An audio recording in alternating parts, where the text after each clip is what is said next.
ആലപ്പുഴ കളക്ടറേറ്റിന് മുന്നിൽ നെൽകർഷകർ അനിശ്ചിതകാല നിരാഹാര സമരം ആരംഭിച്ചു. കഴിഞ്ഞ പുഞ്ചകൃഷിയുടെ ഉൾപ്പെടെ 84 ലക്ഷം രൂപയാണ് ജില്ലയിലെ കർഷകർക്ക് നെല്ല് സംഭരിച്ച ഇനത്തിൽ സർക്കാർ നൽകാനുള്ളത്. പമ്പിംഗ് സബ്സിഡി ഇനത്തിലും കോടികൾ നൽകാനുണ്ട്. 2020-21 കാലയളവ് മുതൽ കേന്ദ്ര സർക്കാർ താങ്ങുവിലയിൽ വർദ്ധിപ്പിച്ച തുക ഉൾപ്പെടെ നൽകണമെന്നും കർഷകർ ആവശ്യം ഉന്നയിക്കുന്നു. ആലപ്പുഴ ജില്ലയിലെ 184 കർഷകർക്കായി നെല്ല് സംഭരിച്ച ഇനത്തിൽ 83 ലക്ഷം രൂപയാണ് നൽകാനുള്ളത്.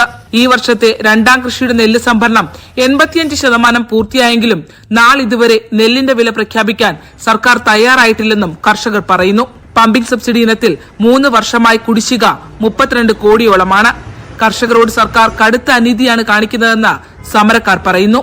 ഞങ്ങൾ നെൽകർഷക സംരക്ഷണ സമിതി രൂപീകൃതമാകുന്ന 1.5 വർഷങ്ങൾക്ക് മുമ്പ് അന്നു മുതൽ 60ഓളം സമരങ്ങൾ ഞങ്ങൾ എടുത്തു. അതുകൂടാതെ 140 MLA-മാർക്കും ഞങ്ങളുടെ പരിതാപകരമായിട്ടുള്ള അവസ്ഥയെപ്പറ്റി നിവേദനങ്ങൾ നൽകി. അതിന്റെ അടിസ്ഥാനത്തിലാണ് മുന്നോട്ടുള്ള സമര പരിപാടികൾ ഓരോന്നും നടത്തിയതിന്റെ അടിസ്ഥാനത്തിൽ ഫലം കാണാത്തതുകൊണ്ടാണ് നിരാഹാര സമരം ഞങ്ങൾ അനുഷ്ഠിക്കുന്നത്. അതും അനിശ്ചിതകാല നിരാഹാര സമരമാണ്. ഇതിലാണ് ഞങ്ങളുടെ പ്രതീക്ഷ. ഇതോടുകൂടി സർക്കാർ ഞങ്ങളോടുള്ള അവഗണനയ്ക്കെതിരായ കണ്ണു തുറക്കും എന്നുള്ളതാണ് ഞങ്ങളുടെ പ്രതീക്ഷ. കേന്ദ്ര സർക്കാർ നെല്ലിന്റെ താങ്ങുവില ഇനത്തിൽ കഴിഞ്ഞ 4 വർഷമായി വർദ്ധിപ്പിച്ച തുക സംസ്ഥാന സർക്കാർ നൽകുന്നില്ലെന്നും പരാതിയുണ്ട്. 500 കോടി രൂപയിലധികം വരുവിത്. ആലപ്പുഴയിൽ നിന്ന് തുടങ്ങിയ സമരം സംസ്ഥാനത്തുടനീളം വ്യാപിപ്പിക്കുമെന്നും സമരസമിതി പ്രഖ്യാപിക്കുന്നു. കർഷക സമരത്തിന് ഐക്യദാർഢ്യം പ്രഖ്യാപിച്ചിട്ടുണ്ട്. ഐക്യദാർഢ്യ ജ്വാല തെളിക്കുവാൻ തീരുമാനിച്ചിട്ടുണ്ട്. അതിശക്തമായ പ്രതിഷേധ സംഗമം നടത്താൻ നമ്മുടെ തീരുമാനിച്ചിരിക്കുകയാണ്.